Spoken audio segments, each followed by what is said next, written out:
الله نحمده ونستعينه ونستغفره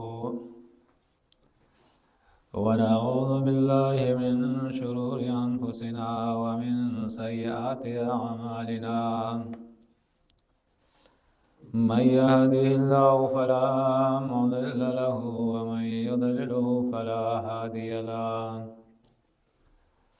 وأشهد أن لا إله إلا الله وأشهد أن محمدًا عبده ورسوله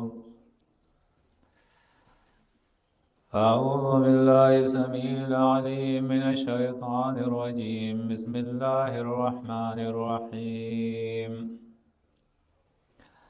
وقال الذين كفروا لن نؤمن بهذا القرآن ولا بالذي بين يديه ولو ترى إذ الظالمون موقوفون عند ربهم يرجع بعضهم إلى بعض القول يقول الذين استضعفوا للذين استكبروا لولا أنتم لكنا مؤمنين قال الذين استكبروا للذين استضعفوا ونحن صددناكم عن الهدى بعد إذ جاءكم بل كنتم مجرمين۔ سورہ سبا چوتھی رکوع کی کچھ آیتیں آپ کے سامنے تلاوت کی ہے۔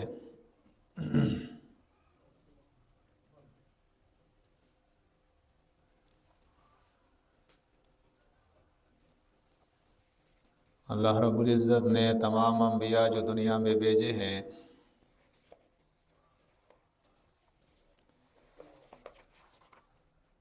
ان کا اصل ہدف جو تھا، ان کے دعوت کا جو مرکز تھا، ان کی دعوت کا نچوڑ وہ قرآن مجید نے یہی بیان فرمایا ہے،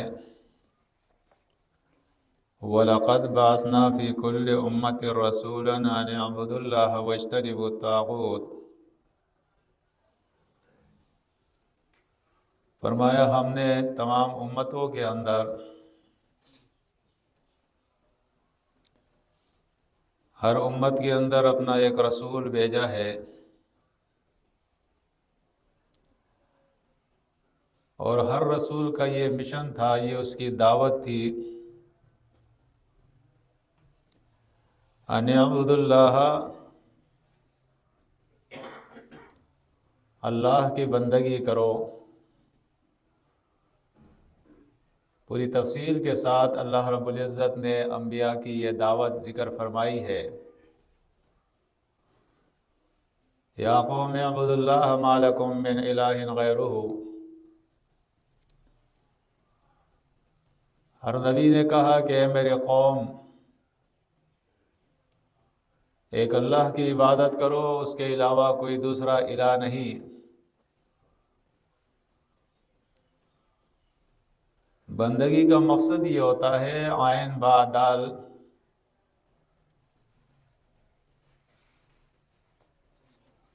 عربی کے اندر عبدن کہتے ہیں غلام کو، اور ہم اور آپ جانتے ہیں کہ غلام کس کو کہتے ہیں اور مالک کس کو کہتے ہیں۔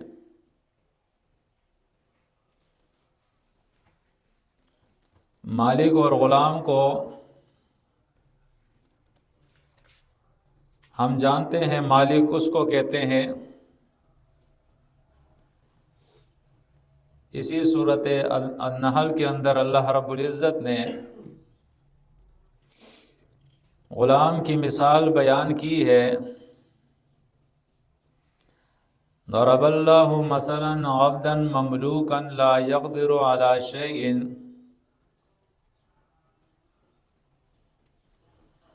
غلام اس کو کہتے ہیں مملوکن جو کسی کی ملکیت ہوتی ہے، لا یقدر علی شیء، اور اس کے پاس کوئی اختیار نہیں ہوتا، اس کے ہاتھ میں کوئی پاور نہیں ہوتا، اس کو کوئی آزادی نہیں ہوتی،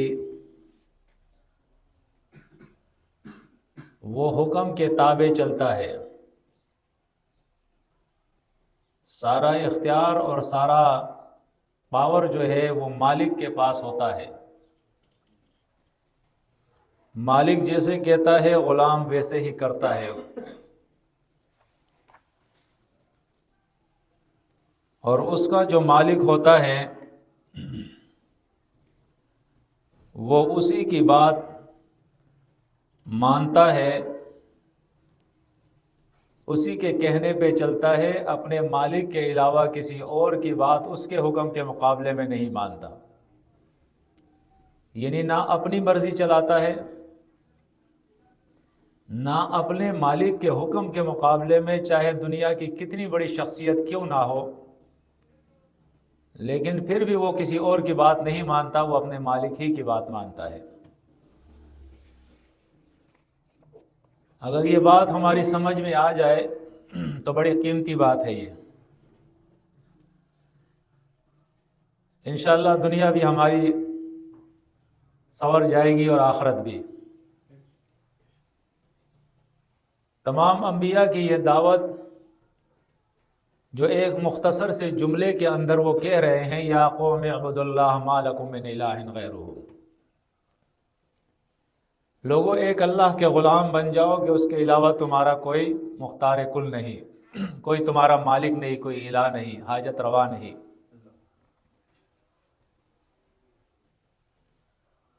قرآن مجید جب یہ دعوت ذکر کرتا ہے تو آپ دیکھیں مختلف صورتوں کے اندر قوم کے سامنے جب اللہ کے انبیاء نے یہ دعوت رکھی ہے تو اس کے مقابلے میں پھر قوموں کا جواب کیا تھا اور ان کی گمراہی کی بڑی وجہ کیا تھی۔ سورۃ البقرہ کے اندر اللہ رب العزت بیان فرماتا ہے، وَإِذَا قِيلَ لَهُمُ اتَّبِعُوا مَا أَنزَلَ اللَّهُ، اور جب ان سے کہا جاتا ہے کہ جو کتاب اللہ نے نازل کی ہے اس کتاب کی پیروی کرو، اس کتاب کے کہنے کو مانو، اس کتاب کے پیچھے چلو، تو جواب کے اندر اللہ فرماتا ہے، یہ کہتے ہیں قالوا بل نتبع ما الفینا علیہ آباءنا، بلکہ ہم وہ کچھ کریں گے جس پر ہم نے اپنے بڑوں کو پایا ہے، ہم اس کتاب کی بات نہیں مان سکتے ہیں، بلکہ جو کچھ جس چیز پر ہم نے اپنے بڑوں کو پایا ہے ہم بس وہی کریں گے۔ اسی مضمون کو قرآن مجید کے اندر اللہ رب العزت نے مختلف صورتوں کے اندر ذکر فرمایا ہے۔ سورۃ المائدہ کے اندر اور اسی طرح سورۃ لقمان کے اندر، سورۃ الزخرف کے اندر، ان تمام صورتوں کے اندر اللہ رب العزت نے اس مضمون کو دہرایا ہے، کیونکہ یہ ایک اہم مضمون ہے۔ سورۃ المائدہ آیت 105 کے اندر اللہ فرماتا ہے، وَإِذَا قِيلَ لَهُمْ، اور جب ان سے کہا جاتا ہے، تَعَالَوْا إِلَى مَا أَنزَلَ اللَّهُ وَإِلَى الرَّسُولِ، آؤ اس کتاب کے طرف جو کتاب اللہ نے نازل کی ہے، اور اللہ کے رسول کے طرف آؤ۔ قالوا حسبنا ما وجدنا علیہ آباءنا، جواب میں یہ لوگ کہتے ہیں کہ ہمارے لیے ہمارے بڑے ہی کافی ہے، ہمارے اسلاف کافی ہے، ہمارے لیے ہمارا مولوی اور پیر ہے، ہمارا آباء و اجداد ہے، اور وہ ایسے ہیں کہ وہ علم اور آگہی رکھتے تھے، وہ سمجھ رکھتے تھے، لہذا ان کو چھوڑ کر اب تمہاری بات تو ہم نہیں مان سکتے ہیں نا۔ سورہ زخرف میں اللہ بیان فرماتا ہے کہ ان کے تمام گمراہی اور شرک کی وجہ کیا ہے؟ ام آتیناہم کتابا من قبلہ، کیا اس کتاب قرآن مجید سے پہلے میں نے ان کو کوئی کتاب دی ہے؟ فہم بہ مستمسکون، اور اس کتاب پہ یہ عمل کر رہے ہیں، اس کی دلیل ہے ان کے پاس۔ بل قالوا انا وجدنا آباءنا علی امۃ وانا علی آثارہم مہتدون، بلکہ ان کی گمراہی اور شرک کی جو وجہ ہے، ضد اور ہٹ درمی کی جو وجہ ہے، حق نہ ماننے کی جو وجہ ہے، وہ یہ ہے کہ ان کے پاس کوئی اللہ کی کتاب نہیں ہے، نہ یہ کتاب نہ اس سے پہلے کوئی کتاب، بلکہ یہ کہتے ہیں کہ ہم نے اپنے آباء و اجداد کو ایک امت پہ پایا ہے، وہ ایک دین پر تھے، ایک ملت پہ تھے، اور ہم انہی کی نقش قدم کے اوپر جو ہے راہ پاتے ہوئے جا رہے ہیں، اور اسی طرح وَإِنَّ عَلَىٰ آثَارِهِم مُقْتَدُونَ، ہم ان کے نقش قدم کی جو ہے اقتداء کر رہے ہیں، اس کے پیچھے چل رہے ہیں۔ یہ ہے اصل وہ وجہ انسان کی گمراہی کی، کہ یا یہ اللہ کی کتاب کو چھوڑ کر اپنے خواہشات نفس کے پیچھے چلتا ہے، جو اس کا جی اس کو کہتا ہے، چاہے اس کے پاس علم ہے یا نہیں ہے، جو دل کہتا ہے وہ یہ کرتا ہے، یا یہ بالکل اندھا مقلد ہو جاتا ہے، آنکھیں بند کر دیتا ہے، اور جو کچھ ان کے بڑوں سے انہیں ملا ہے اور دیا جا رہا ہے اس کے پیچھے یہ آنکھیں بند کر کے چلتے ہیں۔ قرآن مجید ان کے یہ شرکیہ طریقے جو ہے وہ اللہ ذکر کرتا ہے۔ سورۃ الجاسیہ کے اندر آپ دیکھیں، سورۃ جاسیہ کے اندر اللہ رب العزت نے آیت نمبر 23 کے اندر ان لوگوں کا ذکر کیا ہے جو علم رکھتے ہیں، لیکن علم کے باوجود وہ کتاب وحی کو چھوڑ کر، اللہ کی کتاب کو چھوڑ کر اپنے خواہشات کی پیروی میں لگ گئے ہیں۔ افرأیت من اتخذ الہہ ہواہ، اللہ بیان فرماتا ہے کہ اس شخص کو آپ نے نہیں دیکھا، یا اس طرح ترجمہ، کیا آپ نے اس شخص کو دیکھا ہے جس نے اپنے خواہش نفس کو الہ بنایا ہوا ہے؟ الہ کس کو کہتے ہیں؟ رب کس کو کہتے ہیں؟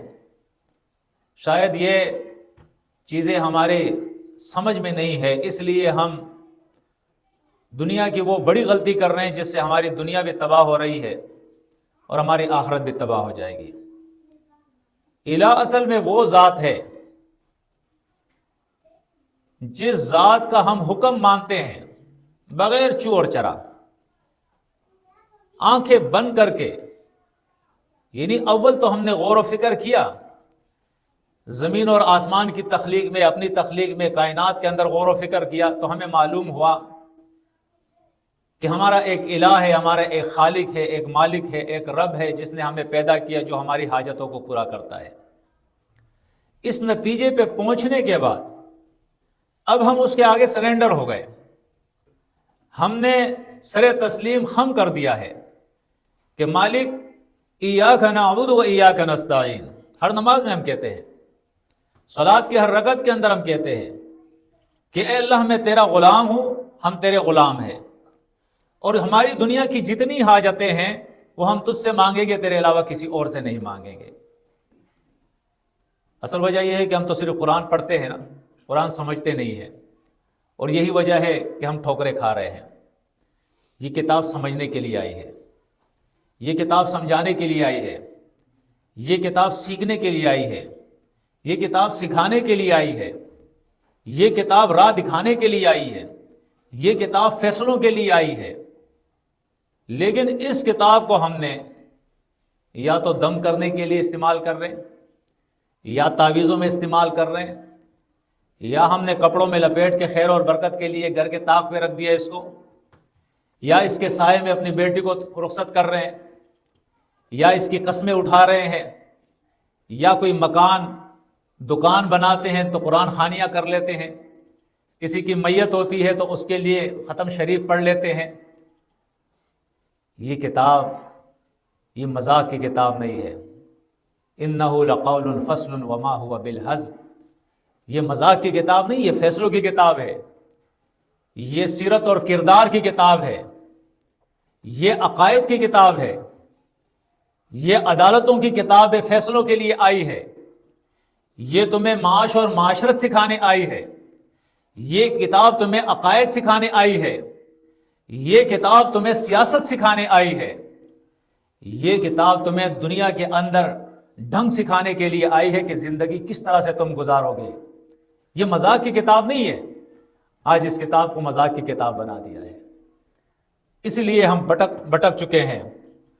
تو فرمایا یا تو دنیا کے اندر وہ طبقہ ہے جس نے بظاہر علم حاصل کر دیا، ہمارے یہاں بھی بہت سارے لوگ ہیں مدارس میں پڑھتے ہیں، مدارس سے فارغ ہو جاتے ہیں، کوئی 6 سال کا جو ہے نا کورس کرتا ہے درس نظامی کا، کوئی 8 سال کا کرتا ہے، کوئی اس کے پیچھے بھی پھر تخصص کے مختلف کورس ہوتے ہیں وہ کرتے ہیں، اسپیشلائزیشن جس کو کہتے ہیں، اور اسپیشلسٹ ہو جاتے ہیں اس کے وہ۔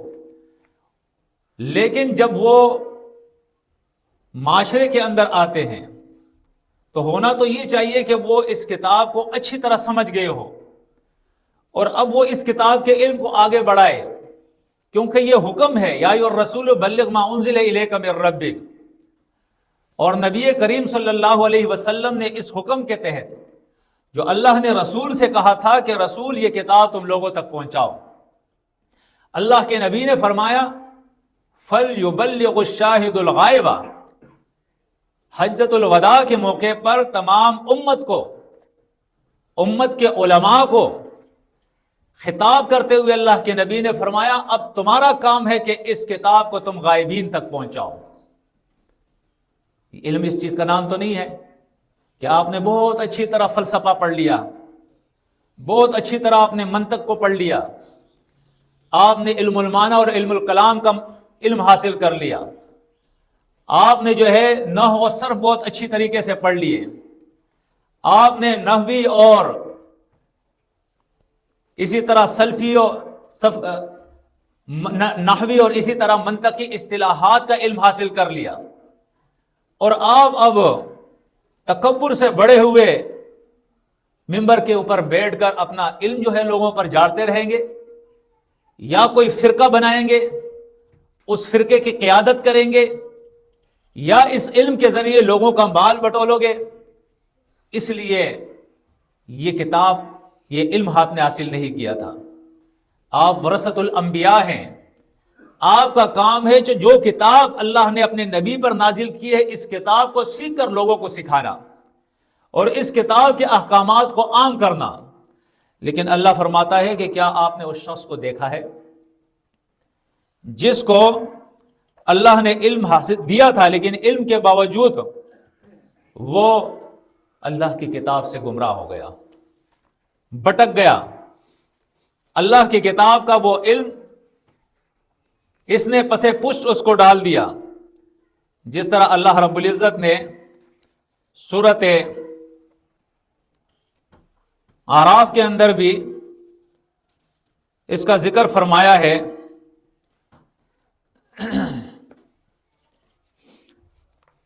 یعنی ایک عالم کا اللہ رب العزت نے ذکر فرمایا ہمیں سمجھانے کے لیے۔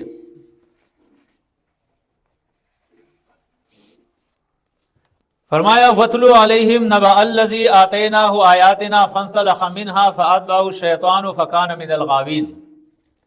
ان کے سامنے ایک عالم کا واقعہ بیان کرو جسے اللہ نے اپنے کتاب کا علم دیا تھا، فَانسَلَخَ مِنْهَا، لیکن علم حاصل کرنے کے بعد اللہ کی کتاب کے احکامات سے اس نے اپنے آپ کو نکل گیا، اپنے آپ کو آزاد کر دیا۔ اب کتاب پڑھتا ہے، کتاب پڑھاتا ہے، کتاب کا دعویٰ بھی کرتا ہے، لیکن اس کتاب پر نہ خود عمل کرتا ہے نہ دوسروں سے کہتا ہے۔ فرمایا اس کے پیچھے شیطان چل پڑا. اب عالم بہت بڑا ہے وہ، لیکن اس کے پیچھے شیطان چل پڑا. فکان من الغاوین، اور ہو گیا وہ سرکشوں میں سے. عالم ہو کر وہ سرکش ہو گیا، اللہ کا باغی ہو گیا. اس کے نمونے بھی میں دکھاؤں گا آپ کو. فرمایا فکان من الغاوین، پس ہو گیا وہ سرکش. ولو شئنا لرفعناہ بہا، اگر ہم چاہتے اس علم کے ذریعے اس کو بڑا رفعت عطا کرتے، بلندی عطا کرتے، عزت عطا کرتے، مرتبہ عطا کرتے. وَلَكِنَّهُ أَخْلَدَ إِلَى الْأَرْضِ، وہ لیکن وہ دنیا کی طرف مائل ہو گیا. یہ کتاب تو یہ سیکھنے کے بعد انسان آخرت کی طرف مائل ہو، آخرت کی اس کو فکر ہو، موت کی فکر ہو، جہنم سے بچنے اور جنت میں جانے کی فکر ہو. لیکن وہ سونا اور چاندی، روپے اور پیسہ، ریال اور ڈالر، اس کے کمانے میں لگ گیا. بڑے بڑے لینڈ کروزر کے اندر وہ گھوم رہا ہے، بڑے بڑے محلات کے اندر وہ رہ رہا ہے، بڑے بڑے خطابات اور القاب اس کو دیے جا رہے ہیں، اور بڑا وہ خوش ہو رہا ہے. فرمایا وَاتَّبَعَ هَوَاهُ فَانْسَلَخَ مِنْهَا، اللہ کی کتاب کی پیروی چھوڑ کر وَاتَّبَعَ هَوَاهُ اپنے خواہشات کی پیروی میں لگ گیا. فَمَثَلُهُ كَمَثَلِ الْكَلْبِ، فرمایا اب اس عالم کی مثال جو ہے وہ کتے کی ہے. کس چیز کی ہے؟ کتے کی ہے. یہ محراب اور منبر پہ کھڑا ہوا آدمی، یہ ورثۃ الانبیاء کا دعویٰ کرنے والا آدمی، یہ اپنے علم کے ساتھ جب یہ بے عمل ہو گیا، جب اس نے اللہ کی کتاب کو چھوڑ دیا، جب یہ اپنے خواہشات کی پیروی کے اندر لگ گیا، فرمایا اس کی مثال جو ہے وہ کتے کی طرح ہے، کتے کی طرح. اور سورۃ جمعہ میں کمثل الحمار سے اللہ رب العزت یحمل اسفارا، ایک گدھے سے اس کی مثال اللہ دے رہا ہے کہ جس طرح گدھے کے اوپر بڑی بڑی کتابیں لاد دی جائے، اس عالم کی مثال بھی ایسی ہے. بڑی کتابیں اس نے پڑھی ہے، بڑی لائبریریاں اس نے چھان لی ہے، لیکن وہ اصل کتاب جو اللہ کی تھی اس سے وہ نکل گیا. تو علم سے انکار نہیں ہے، علم اس کے پاس بہت ہے، لیکن چونکہ سمجھ نہیں ہے، اللہ کی کتاب پہ عمل نہیں ہے. تو یہاں اللہ بیان فرماتا ہے سورہ الجاسیہ کے اندر وَأَضَلَّهُ اللَّهُ عَلَىٰ عِلْمٍ، اس کے علم کے باوجود اللہ نے اس کو گمراہ کر دیا. جب اس نے اللہ کی کتاب کو چھوڑا، اپنے خواہشات کے پیچھے چل پڑا، تو اللہ نے اس کو گمراہ کر دیا. وَخَتَمَ عَلَىٰ سَمْعِهِ، اللہ نے اس کے کانوں پر مہر لگا دیا، مہر. اب خود تو عالم ہے، لیکن ہو سکتا ہے کہ یہ حق کی آواز کہیں اور سے آ کے اس کے کان میں لگے اور یہ سمجھ جائے کہ یہ میں کیا کر رہا ہوں، علم کے باوجود کسی اور سے سن لے. اب تکبر اتنا ہے کہ کسی اور کی تو وہ سنتا ہی نہیں ہے نا، وہ سننے کے موڈ میں نہیں ہے کہ کسی اور کی بات سنے. وَخَتَمَ عَلَىٰ سَمْعِهِ، اس کے کانوں پر اللہ نے مہر لگا دی.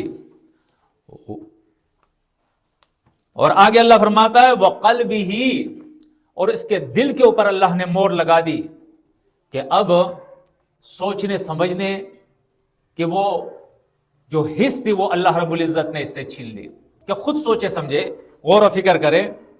وَجَعَلَ عَلَىٰ بَصَرِهِ غِشَاوَةً، اور اس کے آنکھوں پہ اللہ نے پردے ڈال دیے. اب آنکھوں سے سب کچھ دیکھنے کے باوجود، کتابیں پڑھتا ہے، پڑھاتا ہے، سب کچھ کرتا ہے، دنیا کی ہر چیز کو دیکھ رہا ہے، لیکن اس کو اللہ کی کتاب کی حقانیت نظر نہیں آ رہی ہے، اس کو توحید نظر نہیں آ رہی ہے، اس کو حق نظر نہیں آ رہا ہے. فرمایا فَمَن يَهْدِيهِ مِن بَعْدِ اللَّهِ أَفَلَا تَذَكَّرُونَ، دنیا والوں تم سوچتے سمجھتے کیوں نہیں ہو، نصیحت کیوں نہیں لے رہے ہو؟ فرمایا اللہ کے بعد پھر کون ہے جو اس کو ہدایت دے گا، راہ دکھائے گا؟ جو شخص علم کے باوجود اللہ کی کتاب سے ہدایت نہ لے سکے، اس کے بعد کون ہے جو اس کو ہدایت دے گا؟ یہ علماء کی حالت اللہ نے ذکر کی ہے، اور امیین کی حالت قرآن جو ذکر کرتا ہے وَمِنْهُمْ أُمِّيُّونَ لَا يَعْلَمُونَ الْكِتَابَ إِلَّا أَمَانِيَّ وَإِنْهُمْ إِلَّا يَظُنُّونَ.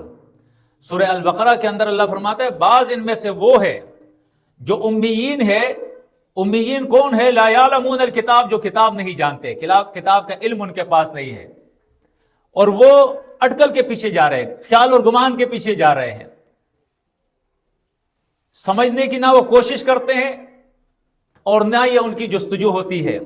وہ کہتے ہیں بس جی اب کیا سمجھنا ہے، کیا سوچنا ہے، کیا غور و فکر کرنا ہے، کیا سیکھنا ہے، بس بڑوں نے جو کیا ہے وہی۔ وہ قرآن کی آیتیں میں نے آپ کے سامنے تلاوت کی ہے، سورۃ البقرہ سے، سورۃ المائدہ سے، سورۃ لقمان کا بھی حوالہ دیا ہے، سورہ الزخرف سے، کہ آنکھیں بند کر کے یہ ان کے پیچھے چل رہے ہیں، اپنے بڑوں کے پیچھے۔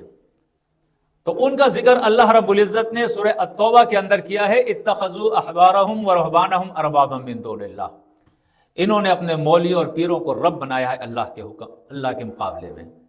عدی بن حاتم رضی اللہ تعالیٰ عنہ، بخاری کی حدیث ہے، نبی کریم صلی اللہ علیہ وسلم سے اس حدیث کے بارے، اس قرآن کی آیت کے بارے میں پوچھتے ہیں کہ اس کا کیا معنی ہے کہ اپنے مولوی اور پیروں کو رب بنایا ہے؟ تو ہم نے تو کبھی مولوی پیر کو رب نہیں کہا۔ تو اللہ کے نبی صلی اللہ علیہ وسلم نے اس کی تشریح یہی فرمائی کہ اللہ کے حکم میں کے مقابلے میں اپنے مولوی اور پیر کی بات ماننا، یہ اس کو رب بنانا ہے۔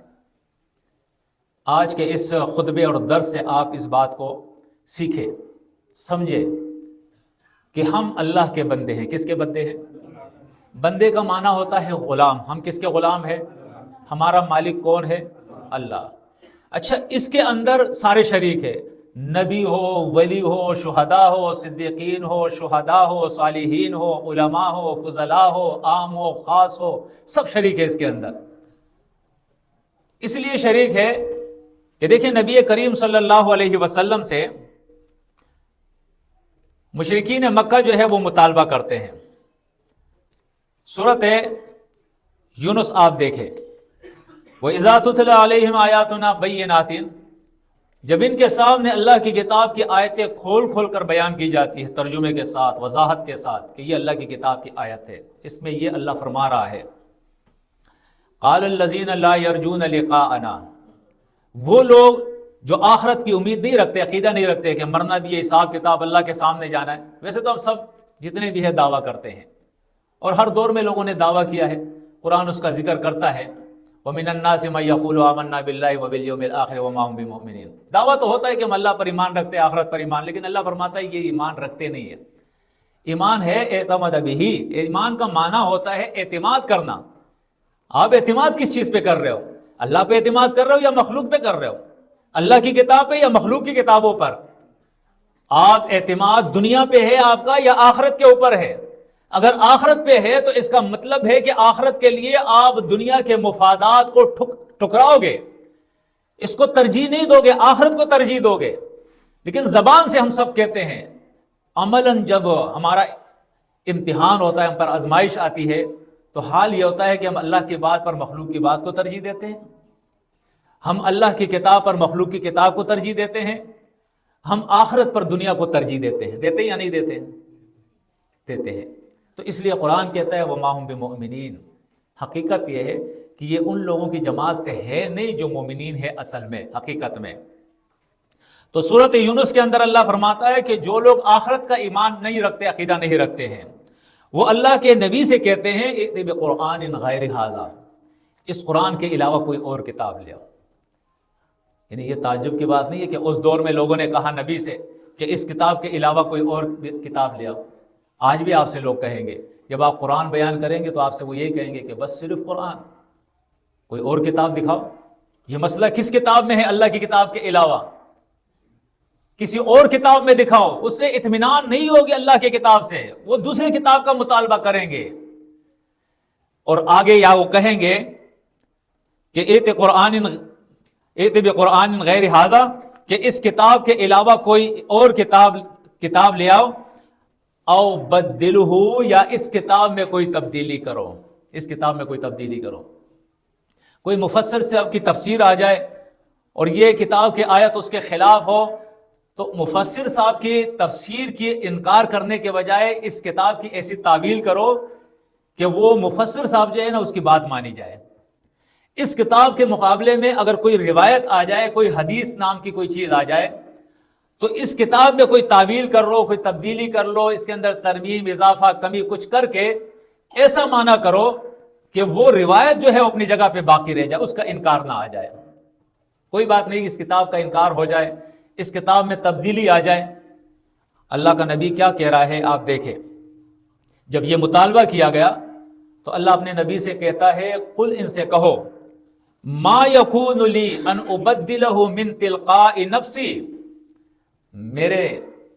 میری یہ طاقت نہیں، یہ اختیار نہیں، میرے شایان شان یہ بات نہیں ہے ان ابدلہ کہ اللہ کی کتاب میں تبدیلی کر سکوں. سمجھ آ رہی ہے بات؟ اب آپ سے کوئی کہہ سکتا ہے نا کہ جی بھائی یہ تو بخاری کی حدیث ہے، کہہ سکتا ہے یا نہیں کہہ سکتا؟ آپ قرآن تو پیش کر رہے ہو لیکن یہ تو بخاری کی حدیث ہے. تو آپ جواب میں کیا کہو گے کہ دیکھیں امام بخاری نبی کریم صلی اللہ علیہ وسلم سے تقریباً 250 سال کے بعد آیا، یعنی تیسری صدی میں آیا ہے. امام بخاری کی ہر روایت اس کا پیرا راوی امام بخاری خود ہے یا نہیں ہے؟ محدث ہوتا ہے، وہ کہتا ہے اخبرنی یا سمیتو یا حدثنی، وہ محدث کہتا ہے، پھر وہ حوالہ دیتا ہے کہ ان فلاں یا فلان، کسی نے مجھے سنایا ہے، کسی نے مجھے خبر دی ہے، کسی نے مجھے بتایا ہے، پھر اس نے کسی اور سے سنا ہے، اس نے کسی اور سے سنا ہے. یعنی نبی کریم صلی اللہ علیہ وسلم کے بعد 3 4 5 راوی ہوتے ہیں جس کو سلسلۃ الرجال کہتے ہیں. وہ افراد جو ہے وہ ہمیں بتاتے ہیں کہ اللہ کے نبی نے یہ بات بتائی ہے. اب آپ مجھے بتائیں کہ میں کہوں کہ میں نے فلاں سے سنا ہے، فلاں کہے کہ میں نے فلاں سے سنا ہے، فلاں نے کہا کہ میں نے فلاں سے سنا ہے، اس سلسلے میں سننے میں خطا ہو سکتی ہے یا نہیں؟ سمجھنے میں خطا ہو سکتی ہے نہیں؟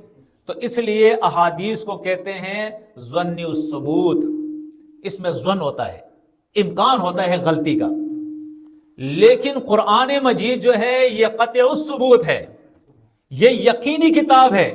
اللہ فرماتا ہے اس کتاب کو ہم نے جبریل کے ذریعے بھیجا ہے اور محمد کے قلب پہ نازل کیا ہے. اب یہ نہیں ہے کہ اس میں غلطی ہو گئی ہو. وَإِنَّهُ لَكِتَابٌ عَزِيزٌ، یہ کتاب سب سے اعلیٰ کتاب ہے. تنزیل، آگے اللہ فرماتا ہے لا یاتیہ الباطل من بین یدیہ ولا من خلفہ تنزیل من حکیم حمید. یہ کتاب نہ آگے سے اس میں باطل آ سکتا ہے، نہ پیچھے سے اس میں باطل آ سکتا ہے، یہ حکیم اور حمید کے طرف سے نازل ہوئی ہے. انا نحن نزلنا الذکر وانا لہ لحافظون، اس کتاب کو ہم نے نازل کیا اور اس کی ہم حفاظت کر رہے ہیں. اس کی کون حفاظت کر رہا ہے؟ اللہ حفاظت کر رہا ہے. اب دیکھیں ہمارے یہاں جتنا بھی شرک اور کفر ہے، جتنی بھی گمراہی ہے، اس کی اصل وجہ یہ ہے کہ سب سے پہلے وجہ جو بڑی وجہ ہے، کیونکہ قرآن کہتا ہے والذین یؤمنون بالآخرۃ یؤمنون بہ، جو آخرت پر یقین رکھے گا وہ اس کتاب پہ یقین رکھے گا. آخرت پہ اب یقین رہا نہیں لوگوں کا، بہت کمزور ہو گیا آخرت کا ایمان. اس وجہ سے ہم سب کے سب دنیا دار ہو گئے، دنیا میں لگ گئے ہیں. حلال اور حرام کی تمیز ختم ہو گئی. ہے تمیز نہیں ہے.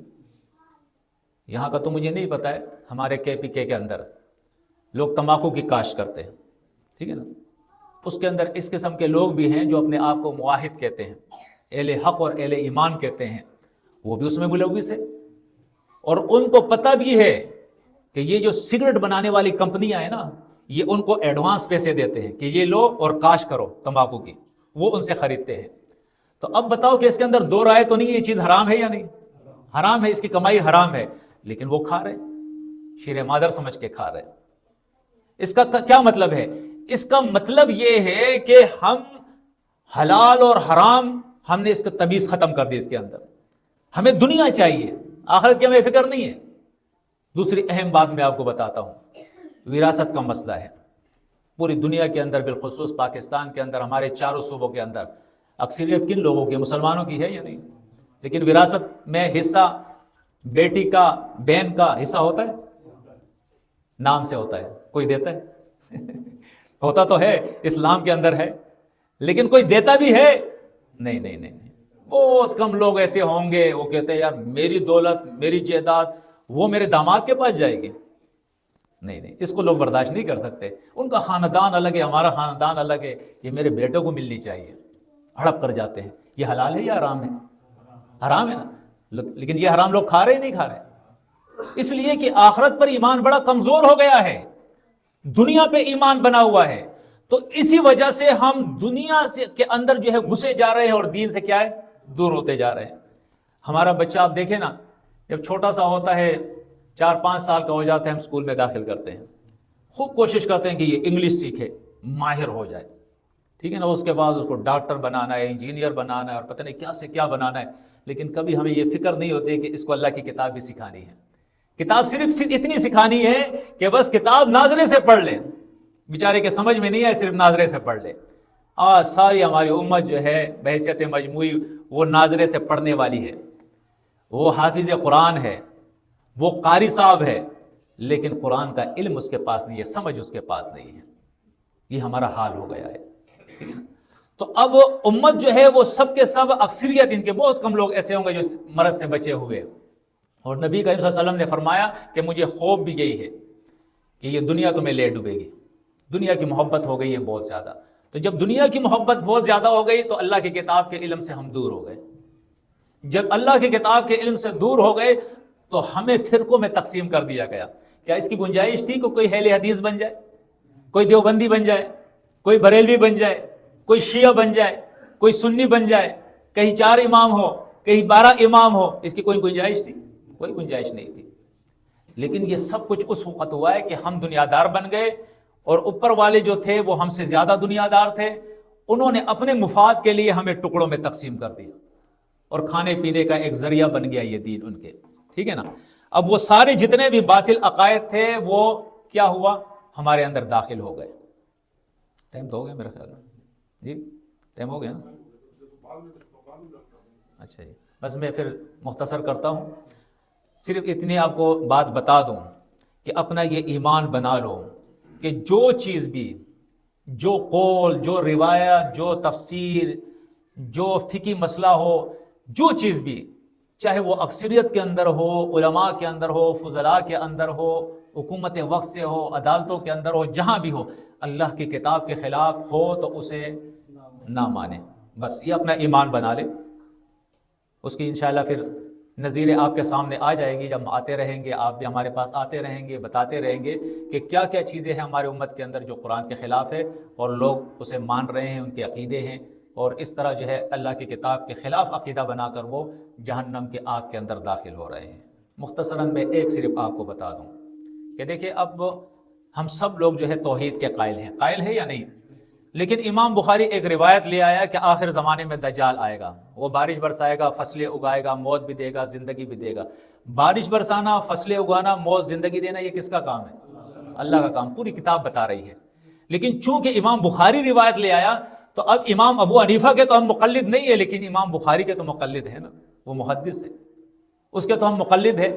لہٰذا چونکہ بخاری میں آ گیا، اب قرآن جو ہے وہ تو الیاذ باللہ اس کے معنی بدلے جا سکتے ہیں، اس میں تعویل کی جا سکتی ہے، اس کی بات کو چھوڑا جا سکتا ہے، لیکن اس بخاری کی روایت کو نہیں چھوڑا جا سکتا۔ لہٰذا ہم نے پورے قرآن کو، جو بار بار قرآن کہہ رہا ہے، اللہ فرماتا ہے بارشیں میں برساتا ہوں، فصلیں میں اگاتا ہوں، میں موت زندگی دیتا ہوں، الہ مع اللہ، اللہ کے ساتھ کوئی اور بھی الہ ہے جو یہ کام کر سکے؟ بار بار قرآن کہہ رہا ہے، لیکن ہم نے قرآن کو چھوڑ دیا، اس روایت کو ہم نے لے لیا۔ تو یہ ایک مثال میں نے آپ کو دی ہے کہ ہمت کرے۔ امام بخاری محدث ہے، امام بخاری ہمارے سر کے تاج ہے، امام بخاری کو ہم برا بلا نہیں کہتے ہیں، لیکن ہم کہتے ہیں کوئی بھی روایت نبی کریم صلی اللہ علیہ وسلم کے دور میں، صحابہ کے دور میں ایسا ہوا ہے کہ ان کے درمیان کوئی ایسی بات تھی جو نبی کی طرف منسوب تھی لیکن قرآن کے خلاف تھی، تو صحابہ کہتے تھے حسبکم القرآن، تمہارے لیے قرآن کافی ہے۔ جب قرآن میں بات آ گئی، جس نے سنی ہے، ہو سکتا ہے ولیکن السمع یخطئ، سننے میں اس سے خطا ہو گئی ہو، خود امام بخاری یہ روایت لایا ہے، ہو سکتا ہے کہ اس سے سننے میں خطا ہو گئی، لیکن قرآن میں خطا نہیں، بس قرآن نے جو بات کی تھی اس کو بیان کرو۔ اقول قولی ھذا استغفر اللہ لی ولکم ولسائر المؤمنین۔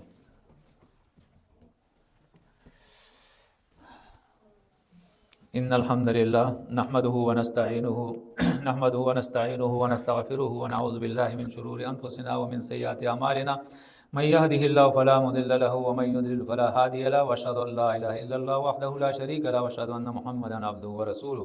وقال الذين كفروا، اور کہیں گے وہ لوگ قیامت کے دن جب اللہ کے سامنے حاضر ہوں گے، لن نؤمن بهذا القرآن، جو کہتے ہیں کہ ہرگز ہم اس قرآن کو نہیں مانتے، ولا بالذي بين يدينا، اس سے پہلے جو آسمانی کتابیں اللہ نے نازل کی ہے۔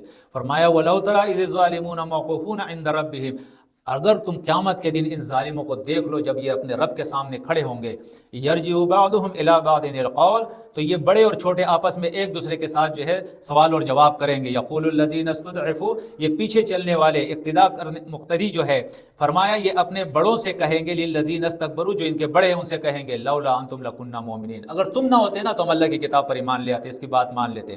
قال الذین استکبروا، کہیں گے وہ لوگ جو بڑے ہیں، علماء ہے، فضلاء ہے، وہ کہیں گے، پیر ہے، للذین استضعفوا، اپنے ان چھوٹوں سے، انحن صددناکم عن الہدی، کیا ہم نے تمہیں اللہ کی کتاب ہدایت سے روکا تھا؟ بعد اذ جاءکم، جب اللہ کی کتاب تمہارے پاس موجود تھی، آ گئی تھی، بل کنتم مجرمین، بلکہ تم خود جو ہے وہ مجرم تھے۔